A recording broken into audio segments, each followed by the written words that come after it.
Mais je préférais bien aimé prendre la version de Matthieu, là où il parle du fils des charpentiers. Amen. Bien aimé dans le Seigneur, quel est le contexte sur cette portion des Écritures? La Bible nous dit Christ s'étant retourné dans sa patrie. Quelle était sa patrie? Alléluia. Nazareth, là où il a grandi. Nazareth, bien aimé, c'est l'une des grandes villes du territoire de Galilée. Alléluia. Christ est né avec l'aime.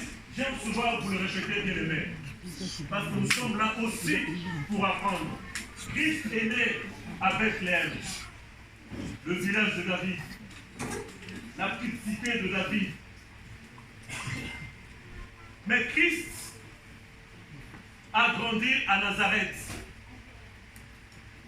Amen. Amen. Mais bien aimé, ce n'est pas à Nazareth que Christ a construit son ministère. Ce n'est pas dans Nazareth que Christ a posé ou établi son centre missionnaire.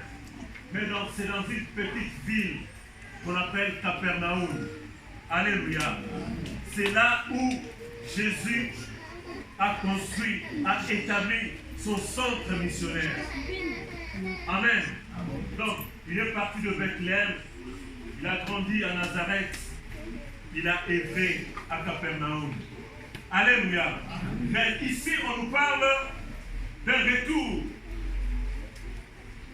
vers sa ville où il a grandi, à Nazareth. Il arrive dans cette ville, il va entrer dans une synagogue.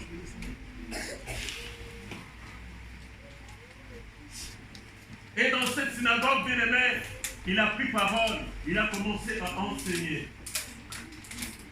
Une synagogue qui était donc dans la ville de Nazareth. Les gens connaissaient le Messie qui était devant la chair. Les gens connaissaient sa famille. Les gens connaissaient son histoire, l'histoire de sa famille. La Bible dit que pendant qu'il enseignait, ceux qui les connaissaient et qui étaient dans la synagogue étaient étonnés. Étonnés de quoi? Étonnés de la sagesse et des miracles qu'il faisait. Étonnés de quoi? Étonnés parce que on reconnaissait à lui un fils du charpentier. On connaissait sa maman, on connaissait ses frères et sœurs. Ses contemporains s'étonnaient et se disaient, mais d'où viennent toutes ces choses? Alléluia. C'est un fils de charpentier. Nous connaissons son papa, ses frères et sœurs d'ailleurs sont amis avec nos enfants. Nous les connaissons.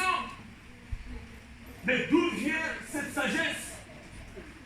D'où viennent tous ces miracles? Alléluia. Oui. Le fils du charpentier. Amen. Un jour, ce fils va prendre la parole dans une synagogue. Bien-aimé dans le Seigneur, pour enseigner dans une synagogue, ce n'était pas n'importe qui à qui on laissait ce privilège. La synagogue, bien-aimée, était dirigée par un des anciens. L'exemple de Jairus, un parmi les anciens. Et on l'appelait chef de la synagogue. C'est le chef de la synagogue qui dirigeait la liturgie. Au sein de la synagogue, c'est lui qui choisissait les invités. Quels étaient les invités? Il y avait une personne qui devait faire la lecture de la parole.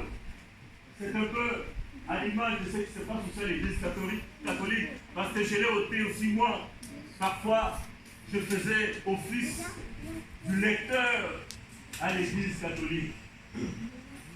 Mais il y avait aussi un invité spécial, c'est celui-là qui devait maintenant prêcher, prendre la parole, ouvrir le rouleau, enseigner le peuple de Dieu.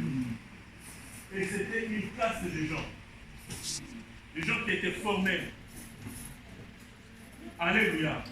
Les gens d'un certain niveau. Amen. Ce n'était pas n'importe qui.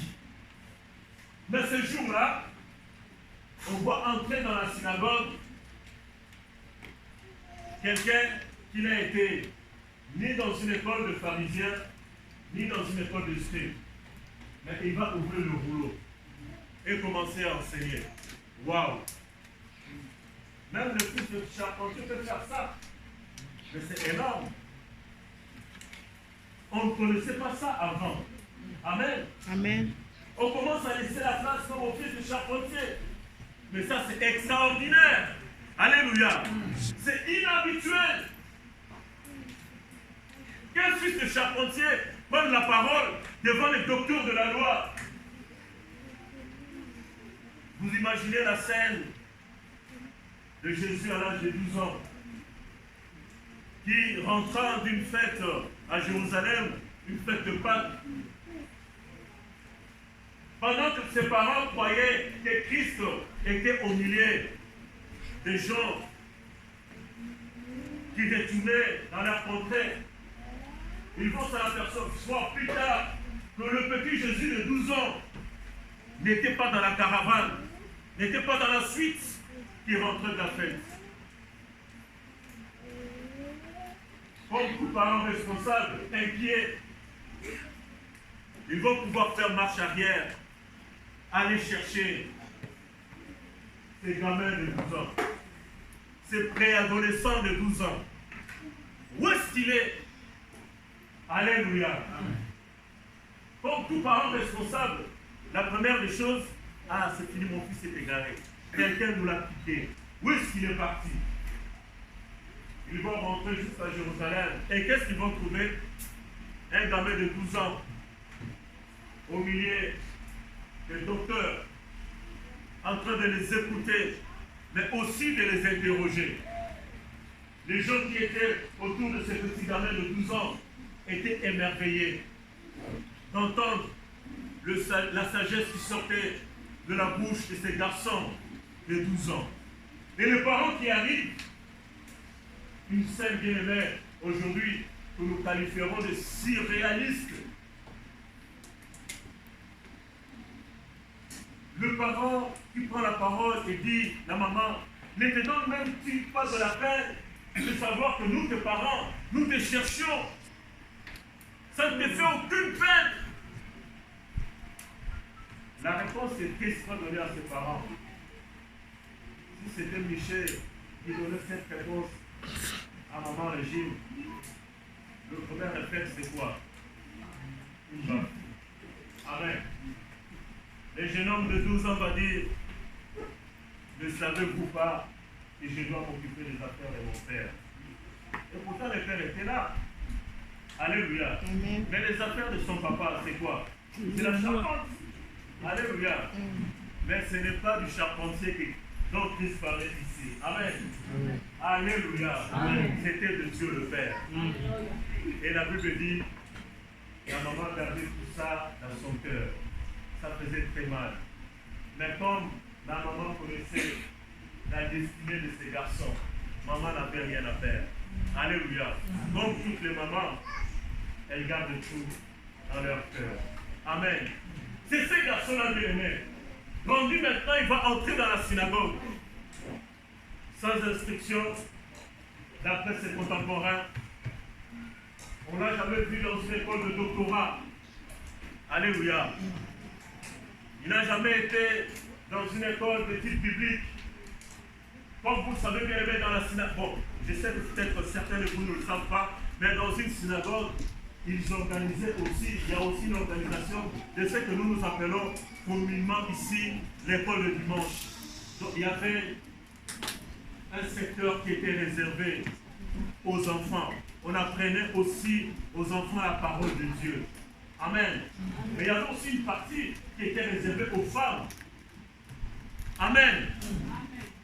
Et les gens là se disaient certainement, mais ces garçons ici, on ne l'a jamais vu à l'école le dimanche. Amen. On ne l'a jamais vu à l'école le dimanche. Ils étaient étonnés de la sagesse et des miracles que faisaient ces garçons. Pourquoi s'étonnent-ils? Parce que pour eux, quand tu es fils du charpentier, ton avenir est déjà tout tracé. Alléluia. Tu ne peux pas aller au-delà de ton papa. Tu finiras charpentier. Alléluia. Tu finiras charpentier. Amen. D'ailleurs, ne soit lui qui est venu nous vendre ici. Je crois qu'il avait 17 ans. Il est venu nous vendre une chaise que son papa avait fait. Oui, moi aussi, je garde d'ailleurs une table qu'ils sont passés avec son papa en train de nous vendre. Nous avons donc cette table dans notre maison. Alléluia. Le monde veut que le passé de ta famille conditionne ton avenir. Alléluia. Le monde veut cela, bien-aimé. Pourquoi s'étonne-t-il? Un fils de charpentier n'étant pas instruit, ne peut pas avoir des connaissances, ne peut pas accéder à des choses réservées à une certaine élite. Être scribe, docteur de la loi, c'était une classe d'élite. Voir qu'un simple charpentier peut aussi parler la même langue que l'élite, faisait trouble. Alléluia. Le monde n'est pas habitué à voir ça. Alléluia. Mais c'est que les contemporains de Christ nous disent, quand vous lisez dans Luc, chapitre 2, je vais couper mon livre avec.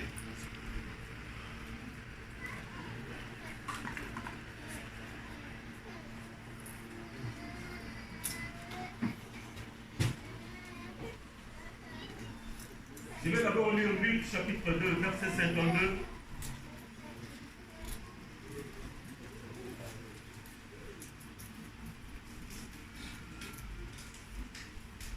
Luc 2, chapitre 52. La Bible déclare: et Jésus-Christ croissait en sagesse, en stature et en grâce devant Dieu et devant les hommes. Celui sur qui il se pose mille et une questions.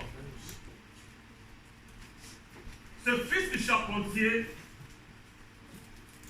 avait une grâce particulière. Grandir en stature, c'est la croissance physique. Alléluia. Non seulement qu'il croissait physiquement, mais il y avait aussi une croissance spirituelle. Amen.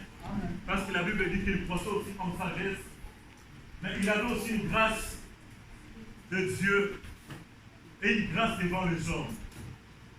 La croissance physique, la croissance aussi spirituelle. Amen. Mais écoutez ce que la Bible dit encore de ce fils de charpentier au verset 14. La prophétie du sacrificateur Siméon. Alléluia.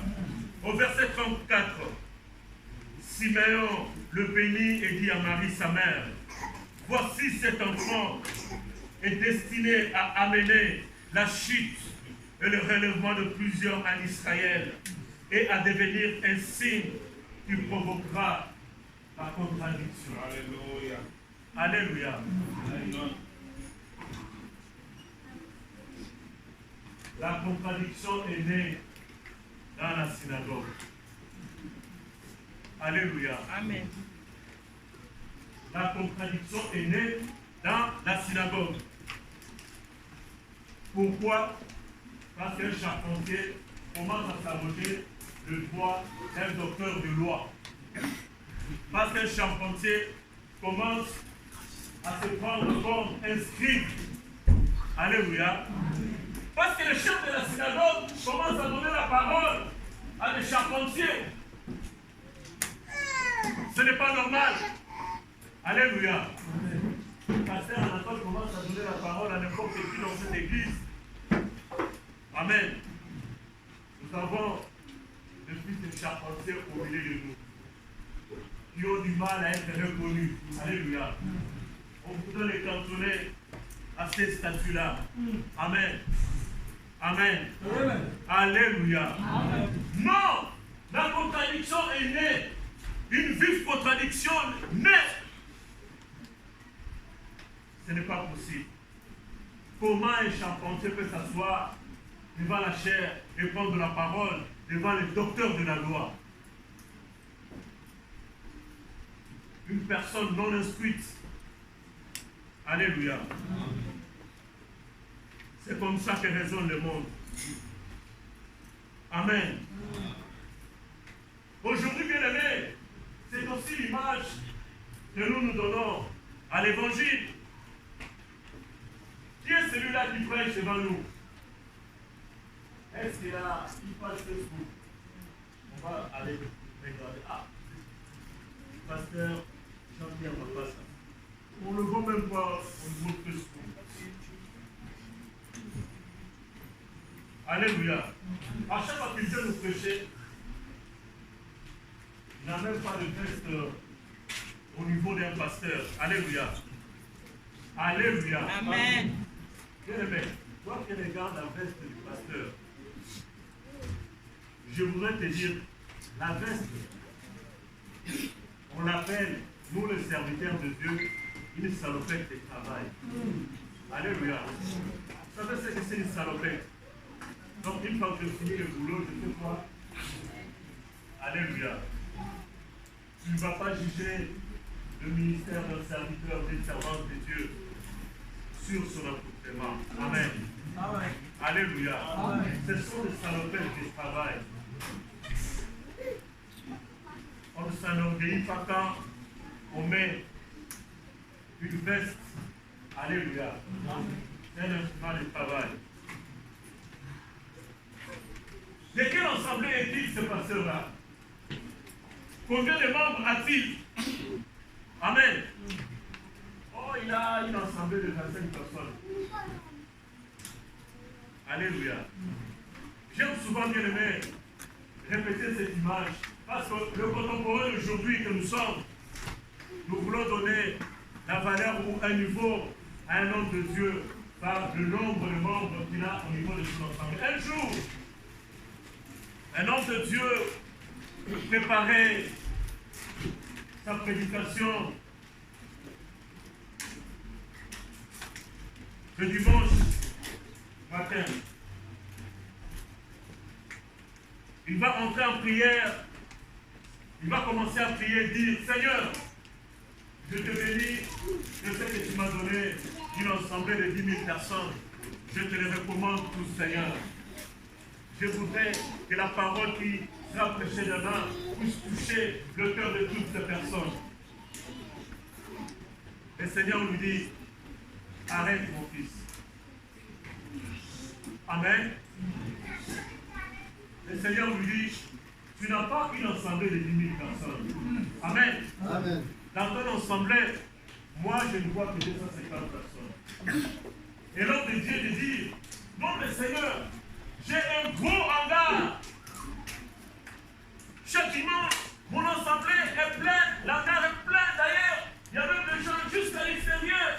Mais comment dis-tu qu'il n'y a que 250 personnes? Le Seigneur lui dit, je vais te dire une chose. Amen. Tu devrais parler sur la sanctification. Non, tu ne parleras plus sur la sanctification. Le message que je te donne pour demain matin, ce sera la repentance. Tu vas prêcher sur la repentance. Amen. Le dimanche matin, l'homme de Dieu se présente devant la chair il commence à prêcher sur la repentance. Il prêche, il prêche, il prêche. Et à la fin de sa prédication, l'Esprit du Seigneur lui dit, il faut que tu fasses l'appel. Pour toute personne qui veut recevoir Christ, il va prendre son micro.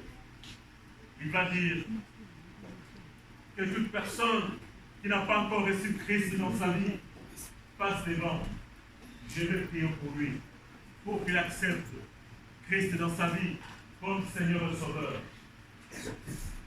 Quel n'était pas son étonnement de voir des anciens passer devant, des diaconesses, des diacres, des membres de protocole, des intercesseurs, la chef de maman. Le pasteur était là, il ne comprenait rien. Il lui reprend le micro et dit non, j'ai dit que celui qui n'a pas encore reçu Christ dans sa vie, qu'il passe devant. Mais, ancien comme, tu fais quoi devant? Mais, Tony, voilà. Mais, qu'est-ce que tu fais devant ici? Alléluia. L'Esprit lui dit, ils ont besoin de Christ dans leur vie. Amen. Bien-aimé dans le Seigneur, ce Dieu seul qui connaît le nombre de rachetés au milieu de nous. Amen. Alléluia. Nous sommes une église d'une centaine de membres. Est-ce que Dieu voit que nous sommes 100 dans cette église? Alléluia. Quelle est la comptabilité de Dieu pour Victory Church? Seul Dieu connaît le cœur de nous tous qui sommes en Dieu. Amen.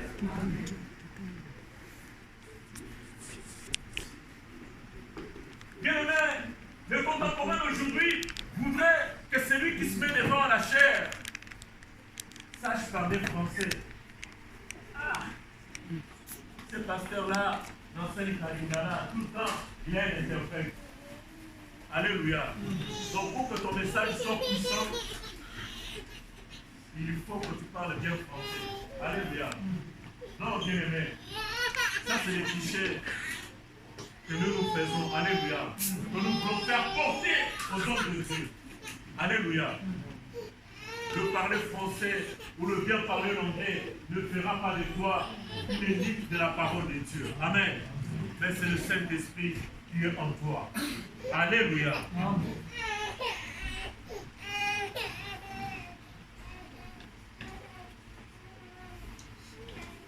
Bien-aimé dans le Seigneur,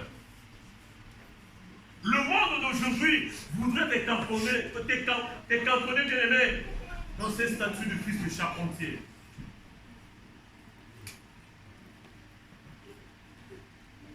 Il y a une expression aujourd'hui qui illustre bien ces faits.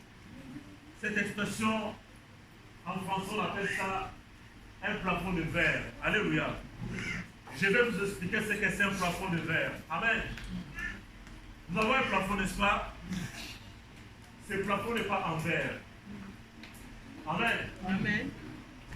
Il est fait d'une matière qui peut être facilement brisée. Amen. Alléluia. Amen. Mais quand on parle d'un plafond de verre, c'est un plafond qu'on ne peut pas briser. Alléluia. Quand tu cherches à sortir de ce plafond, tu ne peux pas. Amen.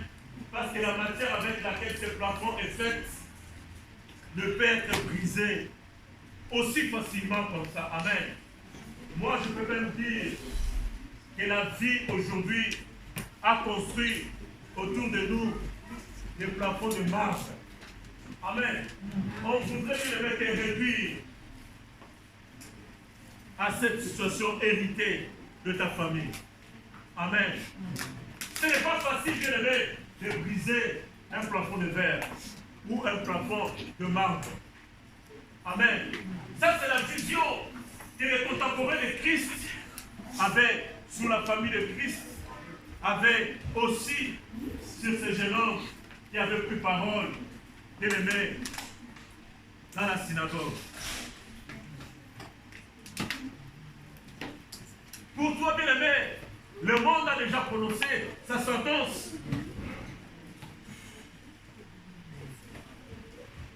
Pour toi, bien-aimé, Le monde se dit, non, celui-là, il n'ira pas loin. Parce qu'au niveau de sa famille, il ne se limite à un diplôme d'État.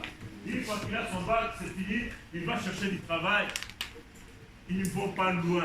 Alléluia. Non, c'est fini. Dans cette famille-là, le fils, ils n'ont jamais connu le chemin du mariage.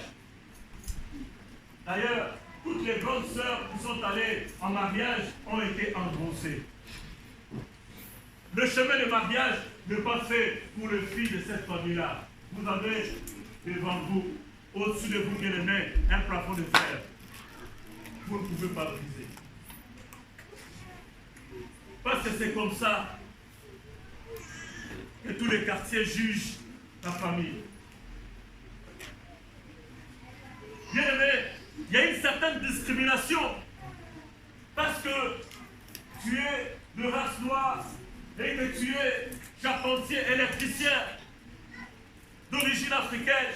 Non, tu ne peux pas accéder à une certaine rémunération. Ton patron croit que s'il te donne 2 000 €, c'est comme s'il peut donner $1 milliard. Oh, 2 000 € en Afrique, c'est beaucoup d'argent. C'est pourquoi, parfois, quand il est dans son bureau en train de concevoir les objectifs de l'année prochaine, il se dit, Bernard Canon,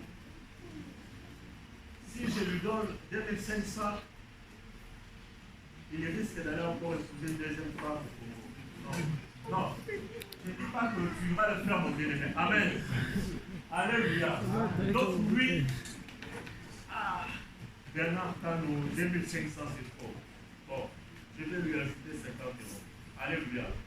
C'est comme ça. Une discrimination. Due parfois à ton origine, due parfois à ta race, due parfois à ton instruction. Vous savez, bien aimé, en Inde, il y a une tribu qu'on appelle les Intouchables. La tribu des Intouchables. Cette tribu-là avait au-dessus d'elle ce qu'on appelle un plafond de verre. Tous ceux qui sortaient de cette tribu des Intouchables ne pouvaient accéder à certaines fonctions publiques, voire même faire la politique. Il n'y a pas très longtemps que cette discrimination a été interdite. Aujourd'hui, on accorde de quotas à des intouchables pour qu'ils fassent partie, parfois du Parlement, pour qu'ils fassent de la politique. Mais anciennement, bien aimé, c'était un plafond de verre pour eux. Ils devaient rester dans leur contrée. Ils étaient comme des lépreux, des intouchables. Alléluia. C'est peut-être de cette manière-là, bien aimé, que toi aussi tu veux être traité dans ta famille, dans ton environnement immédiat. Les gens ne croient pas à ton avenir. Les gens ne croient pas qu'un jour tu pourras décrocher le diplôme de médecin. Parce que dans votre famille, vous n'avez pas un médecin dans la lignée. Les gens ne croient pas qu'un jour tu pourrais te mettre devant ici et enseigner. Parce qu'il n'y a jamais eu d'enseignant, il n'y a jamais eu de pasteur, il n'y a jamais eu des hommes qui ont donné leur vie à Christ dans votre famille. Et tu finirais ta vie d'enfant de Dieu, restant assise sur le banc. Alléluia. Alléluia. Acclamons pour la parole de Dieu.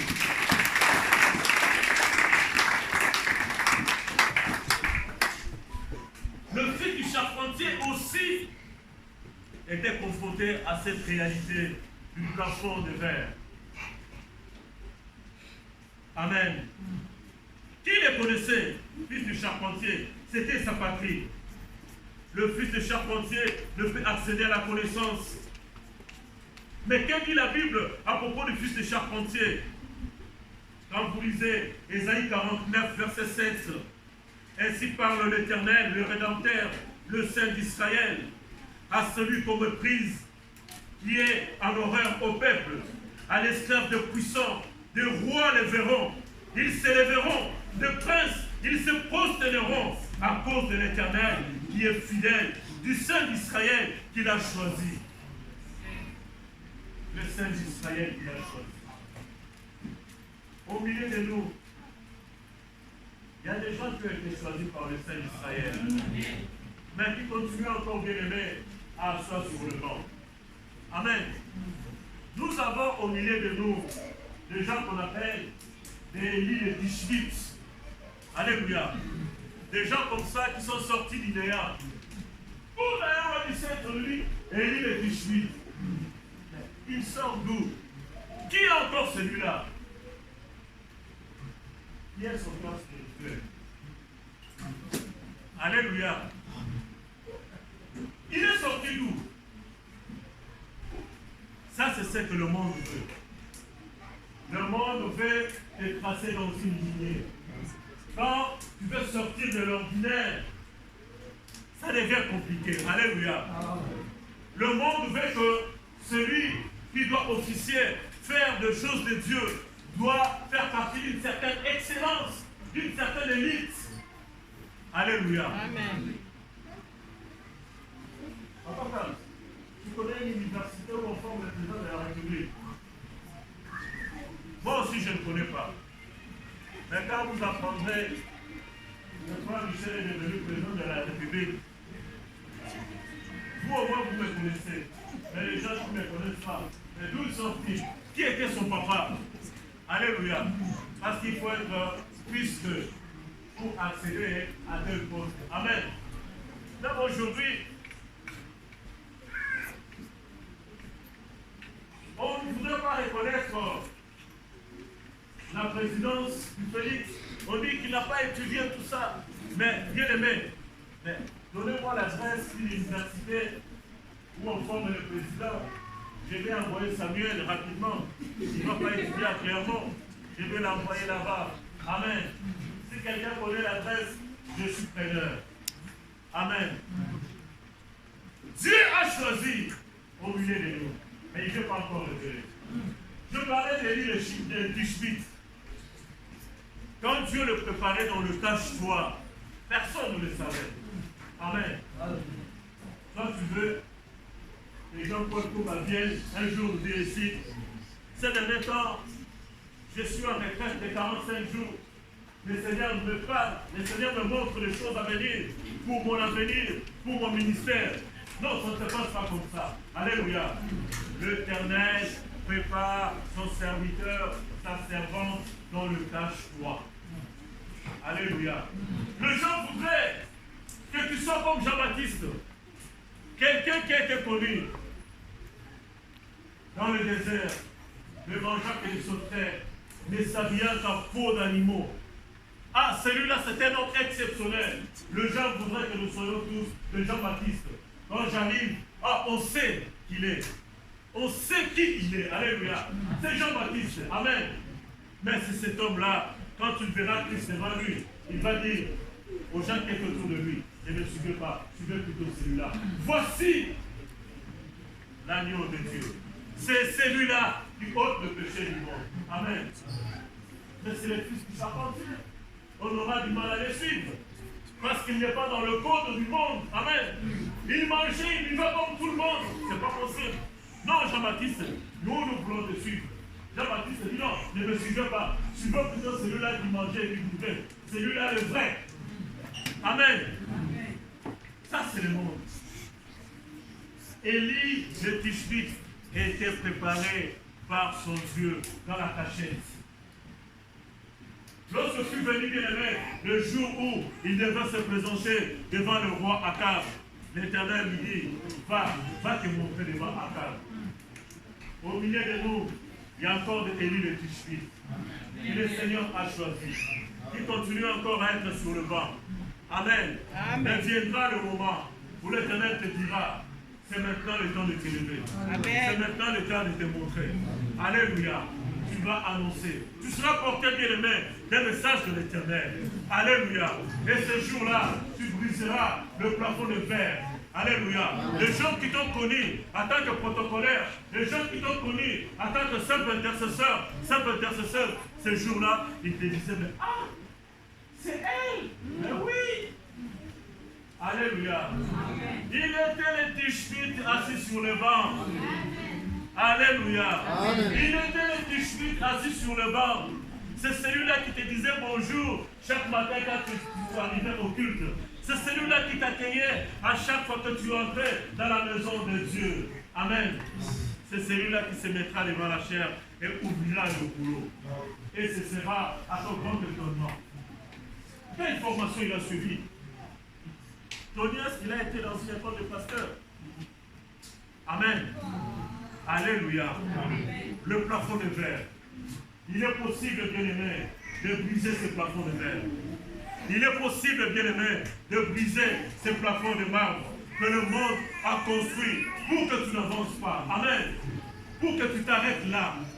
Je répète, ce que le monde veut, c'est que le passé de ta famille conditionne ton avenir. Mais ce matin, tu diras non. Amen. Alléluia. Amen. Ce matin, tu diras, le Seigneur me donne la force de briser le plafond de verre placé au-dessus de moi. Alléluia. Amen. Alléluia. Amen. Bien-aimé dans le Seigneur, c'est à toi maintenant que je m'adresse.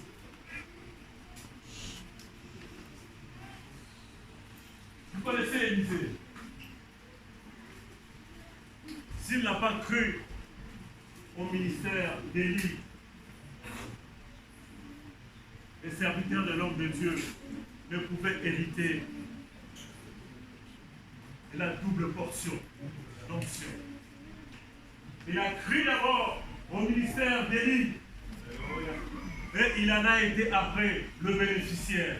Amen. Amen. Est-ce que vous croyez au ministère de ces hommes de Dieu? Amen. Ou c'est plutôt le fils de Kabassele que vous voyez assis? Si c'est le fils de Kabassele que vous voyez assis, vous n'aurez rien de ces messieurs. Mais si c'est le pasteur Anatole, celui que Dieu a choisi et élevé, et qui officie en ces lieux, de la part de l'Éternel, vous recevrez une portion de son ministère. Amen. Bien-aimé, tu prends rendez-vous avec Papa Kams, alors que tu ne prends pas au ministère de Papa Kams. Qu'est-ce que tu vas faire auprès de mon bien-aimé? Amen. Tu prends rendez-vous avec Pasteur Jean-Pierre. Oui, mon bien-aimé, Pasteur, c'est... Voilà, Pasteur Piston. Oh, Pasteur Piston, j'ai des choses devant avec lesquelles je voudrais partager avec toi. Mais du fond de toi, tu ne prends pas au ministère de mon bien-aimé. Amen. Tu n'auras aucune portion de son ministère. Amen. Commencez d'abord, bien-aimé, par croire en ce que l'Éternel a mis en eux. Alléluia. Vous savez, parfois, ce qui freine certains de nos bien-aimés par rapport au fait de croire, c'est aussi une certaine légèreté que nous, parfois, hommes, femmes de Dieu, que nous développons dans notre marche de tous les jours. Alléluia. Donc, c'est une trop forte familiarité. Parce que j'ai grandi avec Pasteur Anatole, j'ai étudié avec lui, je connais sa famille, je connais ses enfants, je connais sa femme, je connais ses temps de faiblesse. Je mange de la sémoule avec lui. Et c'est lui notre pasteur. J'accepte mes difficilement. Amen. Il passe tout le temps chez moi à la maison. Nous partageons les choses de la vie. Le potin de la vie. On discute de tout et de rien. Tu vas prendre à la légère le ministère de l'homme de Dieu. Amen. Serviteur, je voudrais vous dire une chose. Je ne dis pas qu'il ne faut pas aller rendre visite à le peuple de Dieu. Mais je voudrais juste lire un passage de l'Écriture qui fait vous renseigner aussi sur les choses. Je prends mon proverbe.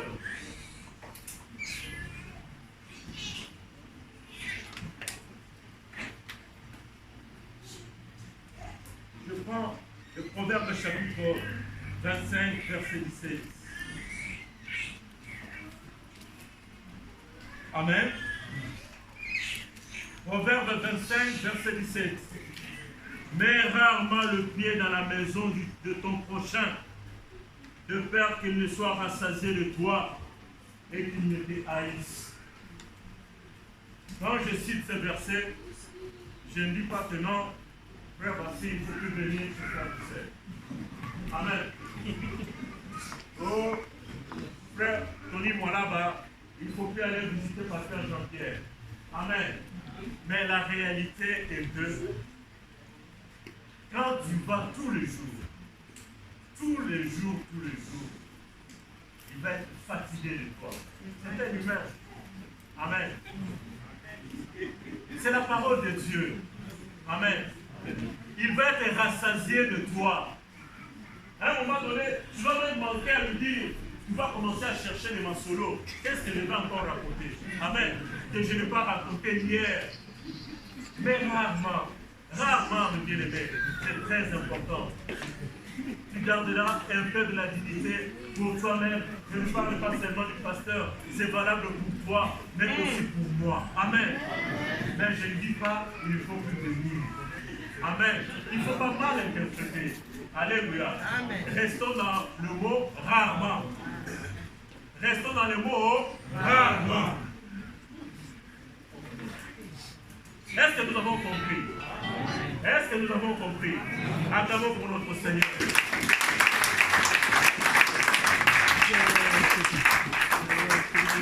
Si tu vois pas bien-aimé, mon ministère de ces bien-aimés, ne prenez pas rendez-vous. Amen. Tu n'obtiendras quelque chose de que si tu crois en leur ministère. Amen. Des Chroniques, chapitre 20, verset 20. Confiez-vous à l'Éternel. L'Éternel vous fera quoi? Vous affermira. Amen. Mais quand vous allez vous confier à ses serviteurs, vous ferez quoi? Vous réussirez. Amen. Vous réussirez.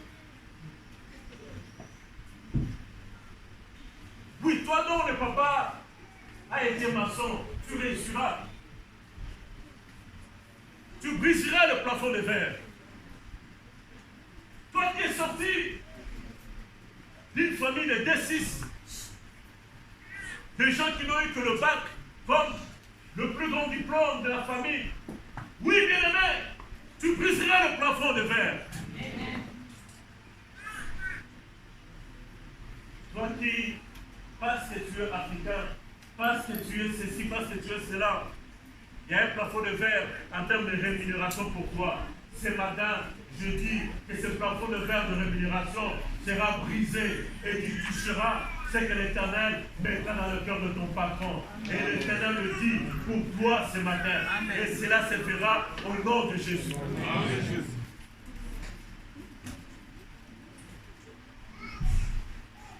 Oui, bien-aimé, le fils du charpentier a aussi la possibilité d'accéder à l'élite de la parole de Dieu, parce qu'il a été choisi par Dieu. Amen. Parce que le Seigneur l'enseignait pendant que toi tu ne le savais pas encore dans le cache-toi. Et c'est lui dont nous parlons ici. Le Seigneur l'a choisi dans les seins de sa maman. Alléluia. Personne ne le savait. Alléluia. Il a été rejeté par sa patrie parce qu'on disait que de Jérusalem ne pouvait sortir quelque chose de bon. Et c'est aussi la vie des intellectuels. Un jour, Philippe va rencontrer son frère Nathanaël, son ami. Il dit, voilà, j'ai rencontré celui dont le prophète a parlé. Et l'intellectuel Nathanaël, il dit, mais tu me parles de qui? De quelqu'un qui sort de Nazareth? Oh, mais non. Et il blague ça. C'est pas facile. Et gagner qu'il a au Seigneur. C'est l'intellectuel. Parce que l'intellectuel, réfléchit beaucoup. Amen. Il réfléchit beaucoup. Il ne laisse pas parler son cœur. Amen. Mais ce plafond de verre, Dieu seul est capable de le briser. Amen. Alléluia. Toi qui te crois plus intelligent que Christ, le Saint-Esprit est capable de te briser. Amen. De te réduire au niveau où ton cœur sera accessible à la parole de Dieu. Mettons-nous debout, bien-aimés. Nous allons prier.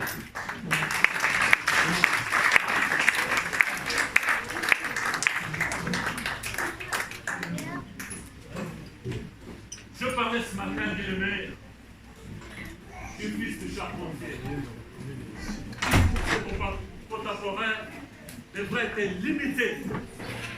Il ne devrait pas accéder à certaines fonctions au niveau de l'Église. Je parlais du plafond de verre. Peut-être que c'est ton cas ce matin. Tu n'évolues pas depuis que tu es dans cette entreprise.